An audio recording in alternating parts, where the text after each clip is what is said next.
So we finished our initial training here this morning, and I got promoted already. I'm a piler operator, so they got to train me up on that. I'm excited about that. It's $1 more an hour. When you work a lot of hours plus the bonuses, hey, that adds up. So I'm excited. We're all going out to piler number 9, and I'll be the crew leader. This is fun. I like it.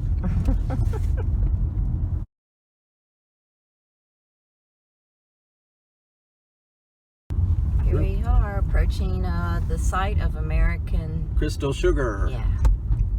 And then we're coming over here to the Time Shack. We're gonna park and get our day started.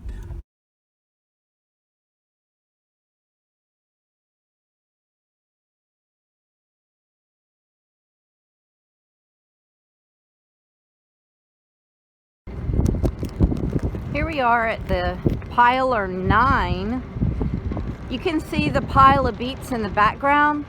That pile is going to keep coming forward all the way. Going to fill up this entire concrete within the harvest. So that could be 2 weeks if weather holds out. I heard it's been a really good harvest for beets, so there are a lot of them. I really cannot imagine that many beets. Kevin is getting trained as a controller, and I am part of the ground crew. So far, it's been really good. I've enjoyed the people that I'm working with, and it's not hard. I'd rather be outside than stuck inside. That's just how I am. It's a beautiful day, so can't complain. We're here in Heritage Village. This is in Minnesota. It's something that Kevin found for us to do. Got some fake bison and old buildings, and that's cute. Little house, and there's a church here and a beautiful barn.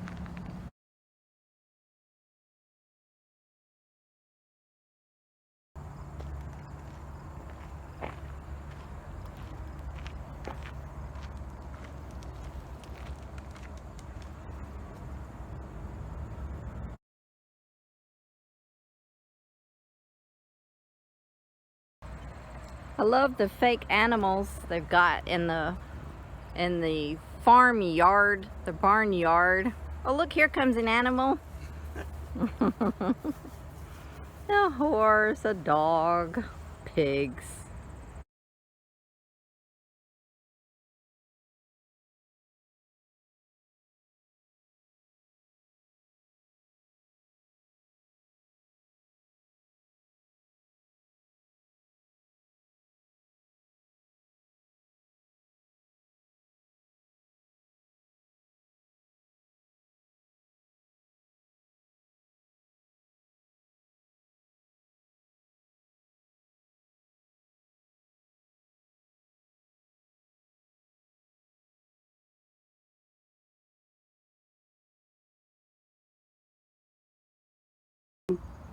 Alright, I thought I'd show you my equipment.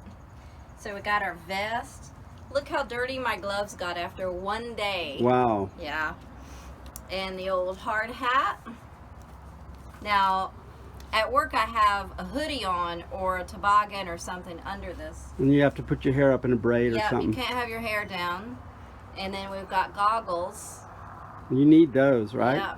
Why do you need those? Okay, so let me tell you about my job. I don't think I can talk with these on.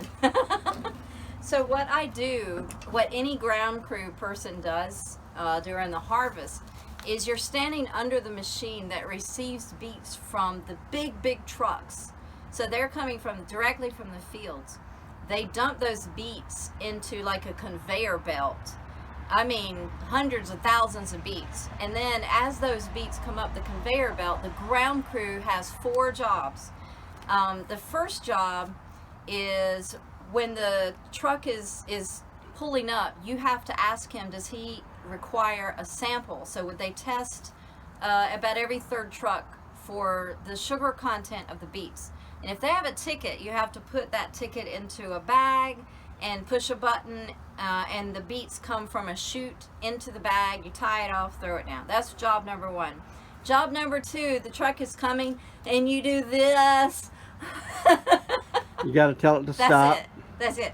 And you kind of help them watch, because some of those drivers get really sleepy, and they have been known to like have their bed up, and that can cause big accidents. So you're just watching for safety. And job number 3 is when they get to the right spot, then they have to empty the dirt from their truck. And so basically you tell them where to park under this thing that the dirt can go out of, and then you push a button, the dirt gets taken from their truck, and then you're done and you wave them on. So those are the 4 jobs. I mean, that is not hard work, and it's not manual labor. But my hat did get dirty, and one of my coworkers wrote my name on my hat. Does that mean it's mine to keep? I think so. I don't know, but my vest got dirty. I don't like being dirty, but that's life. We're going to get dirty at this job because the wind blows constantly. It's at least 20 or 30 miles an hour constantly. Well, not constant, but it could be. The worst part of the job for me was I was cold in the morning, but I knew that I would warm up, and I didn't want to have the bulky coat on. I was fine after about 40 minutes. But the worst thing was when the dirt comes down. Sometimes the wind's blowing and it gets in your eyes in spite of the goggles. That's it. That's my only hardship. Okay, I forgot actually to tell you the 4th job. The 4th job is to but push some dirt when the dirt piles up or beets are getting in the way on the concrete. And it's not actually a shovel. They do have a shovel there, but it's more like a pusher. It's very gentle. All right, who is this, Kevin? Okay, I finally got it right. This is Carson Claude. How you doing, Carson? Good to see you, man. We met at Camp Caraway this summer. You sure did. And made fast friends. And so, yeah, I mean, he was sort of in between, and we were going to the beet harvest. And I said, hey, you'd be perfect for the beet harvest. Why don't you check that out? So here we are in North Dakota. Can you believe it? And what did you think when you first heard about the beet harvest, Carson? Well, I kind of laughed at the flyer because it says the unbeatable experience. Right. So we're harvesting beets. That's a play on words. But it was funny because I had prayed for a job prior, and I just asked God for a job, and maybe 2 days later I get an inbox in my Facebook inbox from these guys saying, hey, come work the harvest. And I'm like, that's so random, I'd love to do that. Totally. Not everybody takes you up on that. That's it. We were saying, like, it's a certain kind of person who's willing to drive from North Carolina to North Dakota. Yeah, 23 hours in 3 days, something like that. Yeah. And is this your first time in North Dakota? This is my 42nd state off the list. Cool. Nice. That was also another big plus. Right. And so how was your first 2 or 3 days of work? 2 or 3 days of work. It's not hard. It's not, incredibly laborious. It's not back-breaking work. You just hit a couple buttons, scrapes a little bit of mud here and there, and just stay out of the way of the big, massive trucks. And That's right. Yeah, so it's not too bad. Meeting some cool people too. Good. And how long did you work today? Today and yesterday I worked 10-hour shifts. All right. How do you feel? Right now I feel good. It's you're outside for 10 hours, but I'm sure as the days go by, it'll kind of get to me, but I feel pretty good. Good. And Carson's up here in Drayton, and we drove up to have supper together. We're like 45 minutes south of here in Grand Forks, North Dakota. Right. So hopefully, if we get another day off or something, we can hang out. Yeah. Carson come down to Grand Forks, and we'll show him the sights. The city. We have more than one restaurant where we do. live. This is the only restaurant in this town. And it's the great. Restaurant. It's a great restaurant. It was good. Yeah. Come to Hastings. Hastings Landing. Hastings Landing. Yeah, in Drayton, North Dakota. All right. Free advertising. And there you go. Okay, Carson, tell us about when you applied. You said they had no housing, and you don't have an RV or something to live in. Tell us about that. Yeah, so when you guys told me about the Unbeatable experience, I'm like, well, I'd love to hang out with you guys and go to North Dakota and make some money. It sounded like fun, and was honestly an answer to prayer, and so I applied immediately. Good job. And thank you. And so when I applied, the lady messaged me back. She says, "Hey, thanks for applying. Do you have an RV or anything like that to stay in our campground?"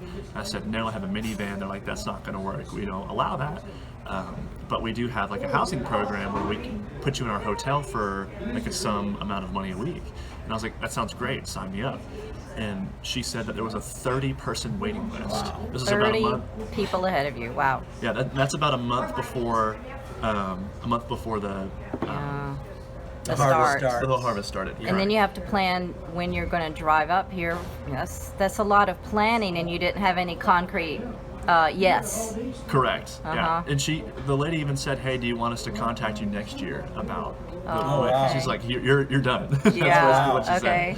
said. And so I was like, put me on the waiting list, and if anything happens, let me know. And I started looking for other options. Yeah. I got a couple pet sitting gigs, and then the Monday before, like the Saturday that I left, so like 5-6 days before, I got an email saying, "Hey, you're actually second on the wait list. We'll let you know in a few hours." Oh my gosh. If you have a spot. And I'm like, okay. And so sure enough, she called and said that I had a spot, filled out my information pretty quickly, and she Yeah. said, "Hey, just here's the address. Show up on this day." So you had 1 week to basically say, yes, I'm going up to North Dakota. Yep. Cancel And- I had to cancel 2 plans. Yeah. I was going to work at Caraway, and I had some plans with some friends that I Yeah. completely canceled just to, Right. to come and do this. I And had a week. I wanted to mention, since you mentioned prayer, I really do think that's an advantage that Christians have. So that when we pray for something, God does want to give us the desires of our heart. Sometimes it doesn't work out because He doesn't want you to have that right now. But I do think God's listening, and I do think He wants to give you the desires of your heart. And if that's what you want and that's what you need, why not? You're the son of a king. And I just dig it that we can pray and we can trust God for whatever the outcome is. I love that. Yeah, I truly believe in the power of prayer. I prayed for a job, and 2 days later, this came into my inbox, Right. and God made a way. There was 30 people on the wait list, and I felt peace about it. I was skeptical, of course, with that long list, but just through patience and prayer, I was able to make this happen. And you were flexible. I mean, you were willing to stay on the wait list, and you were willing to, make those plans only 1 week ago. Yeah. 1 week ago. Like 8 days ago or something. Yeah. That is That's how I crazy. want to live. Just like what you described. Fun. It's fun. It's fun. It can be. I know it's not everyone's cup of tea, No. but it takes a special kind of person. Well, you guys are a lot alike. We so are. That's fine. Okay, it's about 7:45 a.m. We're getting ready to punch in. Our time cards here. Got all the newbies out here. There's the big time American sugar, crystal sugar. So here we go. Good morning from Grand Forks, North Dakota. We're at the East Grand Forks site. Trucks are coming in full of beets. And he's ready to roll, this guy. Rolling over to the piler station, which is way down there. And he rolls in, and the piler operator sets him up into the chute where he has to start unloading his beets.